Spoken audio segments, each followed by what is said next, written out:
আজকে দেখো সোনামার জন্য সোনামায়ের পছন্দের একটা জিনিস এনেছি, তো তোমরা কি বলতে পারবে এর মধ্যে কি আছে? চলো সোনামাকে তিশা, এই দেখো তোমার জন্য কি। আচ্ছা কি তুমি বলো তো এর মধ্যে কি আছে, বলো কি? দেখ পাগলি মেয়ে, ভালো করে বলো। তোমার খুব পছন্দ এটা। কিচ্ছু নেই, এটাও নেই, বলো। পারবো না মা, কি আছে বলো না মা। তুই পারবে না? না। তাহলে চলো চলো চলো চলো চলো দেখবে চলো কি আছে। দাঁড়াও এখানে, দাঁড়াও এখানে, দাঁড়াও। চলো ঢালি। হ্যাঁ।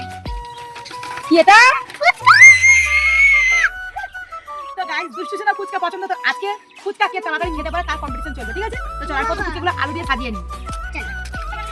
আলু বড়া, এবার খাবার পালা, চলো দেখি কে আগে খেতে পারে। বাবা গো।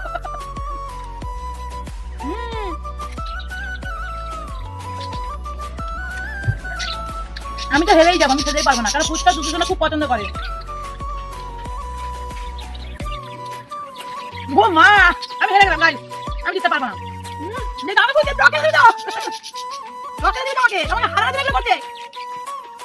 তাই না। সো গাইস আমি দুষ্টু সোনার কাছে কিন্তু হার মেনে গেছি, আমি আগে থেকেই বলছি, কারণ দুষ্টু সোনার সঙ্গে আমি খেয়ে পারলাম না। আমি মোটা 3টে খেয়েছি, বাদ বাকি কিন্তু সবকটাই ও খেলো। তো যাই হোক, এই যে দেখো। উফ মা গো মা, আমাকে টকটাও খেতে দিল না। তো গাইস আজকে আমাদের ফুচকার ভিডিওটা কেমন তোমাদের কাছে লেগেছে অবশ্যই কমেন্টে জানিও। নেক্সট টাইমে আমরা ফুচকার চ্যালেঞ্জ করবো, ঠিক আছে? ভিডিওটা ভালো লাগলে লাইক করবে, পাশে থাকবে, সাবস্ক্রাইব করতে ভুলবে না। চলো টাটা।